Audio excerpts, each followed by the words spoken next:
Cellphone service training கோர்ஸில் சிலபஸில் என்னென்ன வருது அப்படிங்கிறத பார்த்துடலாம். கீபேட் மொபைல்லேருந்து இப்போ கரண்ட்டில் வர லேட்டஸ்ட் ஆண்ட்ராய்டு மொபைல் வரையும் எப்படி டேமேஜ் ஆகாமல் கழட்டலாம், எப்படி டேமேஜ் ஆகாமல் மாட்டலாம், அசம்பிளிங் டிஸ்அசம்பிளிங்கில் பற்றி ஃபுல்லாக பார்த்துடலாம். எனி ஆண்ட்ராய்டு மொபைலுக்கு ஒரு எல்சிடி டிஸ்பிளேவோ ஒரு எல்இடி டிஸ்பிளேவோ எப்படி டேமேஜ் ஆகாமல் மாற்றுறது, அதில் வர்ற என்னென்ன எரர் வருது, எரர் வராமல் எப்படி ஃபிக்ஸ் பண்ணுறது அப்படிங்கிறதையும் நம்ம பார்க்கலாம். மொபைலுக்கும் எப்படி பேட்ரி சேஞ்ச் பண்ணுறது, பேட்டரியில் வர்ற எரரை எப்படி சரி பண்ணுறது அப்படிங்கிறதையும் பார்த்துடலாம். எனி ஆண்ட்ராய்டு மொபைலில் வர்ற speaker complaint, ringer complaint, mic கம்ப்ளைண்ட்டை எப்படி சரி பண்ணுறது, அப்புறம் வைப்ரேட்டர் மோட்டர், ஃபிங்கர் பிரிண்ட்டு, அப்புறம் ஹெட்ஃபோன் கனெக்டர் இதெல்லாம் டேமேஜ் ஆச்சுன்னா எப்படி மாற்றுறது அப்படிங்கிறதையும் நம்ம பார்க்கலாம். அதுக்கப்புறம் ஒரு on off strip, on off outer knob இது டேமேஜ் ஆயிடுச்சுன்னா எப்படி நம்ம சேஞ்ச் பண்ணுறது, எனி மாடலுக்கு on off strip, volume plus minus strip, on off outer பட்டனை எப்படி சேஞ்ச் பண்ணுறது அப்படிங்கிறதையும் பார்க்கலாம். அப்புறம் இந்த மாதிரி சென்டர் கேஸ் டேமேஜ் ஆயிடுச்சுன்னா இந்த சென்டர் கேஸ் மட்டும் எப்படி மாற்றுறது அப்படிங்கிறதையும் நம்ம பார்க்கலாம். அப்புறம் middle case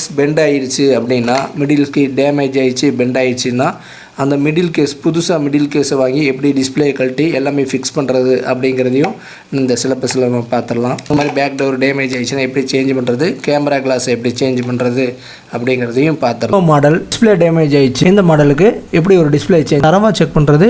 Redmi Note 9 Pro Max இது வந்து சார்ஜிங் கம்ப்ளைண்ட்டு. இப்போ வந்து நம்ம பேக் டோர் அறுத்து பேட்ரி வந்து பல்ஜ் ஆகிடுச்சு. இதில் வந்து ஃபிங்கர் பிரிண்ட் இருக்குது. இந்த பொசிஷனில் வைக்கிறோம், பேட்ரி இப்படி மாட்ட முடியாது. அப்படின்னா என்னென்னா ஸ்டிப் இப்படி. ஓப்போ F11 Pro மாடலுக்கு நம்ம டிஸ்பிளே சேஞ்ச் பண்ணுறதை பார்ப்போம். இந்த கார்னரில் லைட்டாக இருக்கிற பேஸ்ட் வந்து லைட்டாக ப்ரெஸ் பண்ணி அழுத்தி க்ளீன் பண்ணிட்டீங்க அப்படின்னா. ஓப்போ A54 மாடல், இந்த மாடல் என்னென்னா பேக் டோர் வந்து கட் பண்ணி எடுக்கிற மாடல்.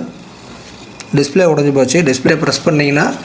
F19 Pro Plus மாடலுக்கு நம்ம ஒரு டிஸ்பிளே சேஞ்ச் பண்ணுறது எப்படின்னு பார்ப்போம். லைட்டாக சேக் பண்ண, படக்குன்னு உள்ளே விட்டுறக்கூடாது, மெதுவாக சேக் பண்ணி பேட்டரியை கழட்டுறோம், பேட்டரி ஸ்ட்ரிப்பை கழட்டுறோம். ஆனால் சவுண்டு கம்மியாக வருது, பட் கரகரன்னு வரல. இதை எப்படி ரெடி பண்ணலாம் அப்படின்னு பார்க்கலாம். ரெஸ்ட் கேப்பை ஒட்ட வச்சிடும்.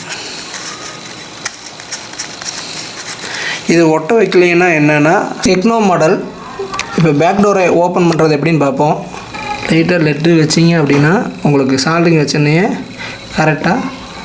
இப்போ சாம்சங்கை பொறுத்தவரையும் இந்த பேக் டோரை அறுத்து எடுக்கும் பொழுது மேக்ஸிமம் இருக்கிற எல்லா சாம்சங் மொபைல்லையும் கீழே வந்து நெட்வொர்க் ஆண்டனா இருக்கும். இப்போ வந்து பார்த்தீங்கன்னா இருந்தது அப்படின்னா நீங்கள் என்ன பண்ணுறீங்க, இப்போ இந்த ஸ்ட்ரிப்பை வந்து நீங்கள் எடுத்துக்கலாம். ஜஸ்ட் இழுத்திங்கன்னா இந்த ஸ்ட்ரிப்பு வந்துருச்சுங்களா, பிளாக் வந்துடும் ஸ்ட்ரிப்பு. மீண்டும் இதே மாற்றுற மாதிரி.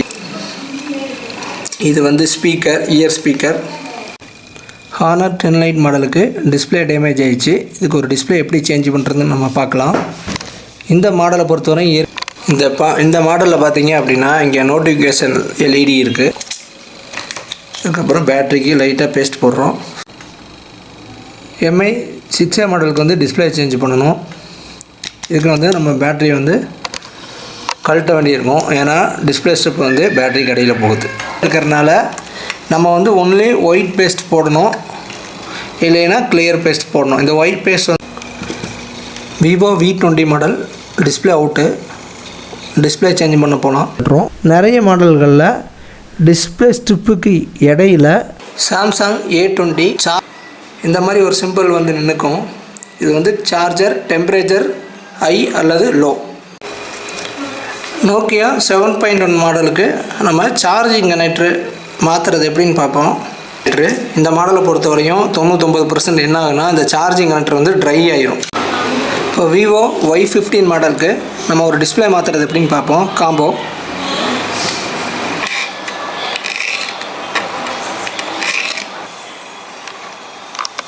எல்லா பட்டன் ஒர்க் ஆகுதான்னு செக் பண்ணிவிட்டேன். எல்லாமே நிறைய OnePlus மாடல்களில் இந்த மேலே வர்ற இந்த ஸ்டீல் கப்,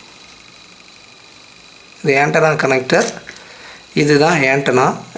இந்த மாதிரி டெக்னோ மாடல்ஸ் பார்த்தீங்க அப்படின்னா நீங்கள் வெளியே தெரிகிற ஸ்க்ரூவை மட்டும் கழட்டிட்டு நீங்கள் கழட்டினா வராது. என்ன அப்படின்னா நிறைய மாடலில் இந்த மாதிரி ஒரு ஸ்டிக்கர் ஒட்டி வச்சுருப்பாங்க.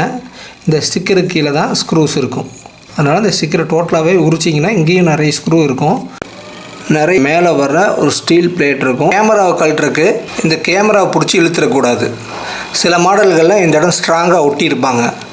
அப்போ பிடிச்சி கேமராவை பிடிச்சி கழட்டுறதுக்காக இழுத்தீங்க அப்படின்னா ஸ்ட்ரிப்பு நிறைய கட்டாகிறதுக்கு வாய்ப்பு இருக்குது. OnePlus 6 இந்த மாடலில் என்னென்னா டிஸ்பிளேயில் கோடு வந்திருக்கு.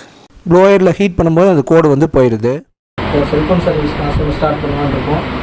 அது பார்த்தீங்க அப்படின்னா கம்மி பீஸில் ஸ்டார்ட் பண்ண போகிறோம். இது பார்த்தீங்க அப்படின்னா சால்விங் அண்ட் வாயர் இந்த எந்த டூல்ஸுமே தேவையில்லை. ஜஸ்ட்டு ஒரு 1000 ரூபா டூல்ஸ் இருந்தாலே நீங்கள் மாதம் ஒரு 20,000 30,000 வரையும் ஈஸியாக சம்பாதிக்கலாம்.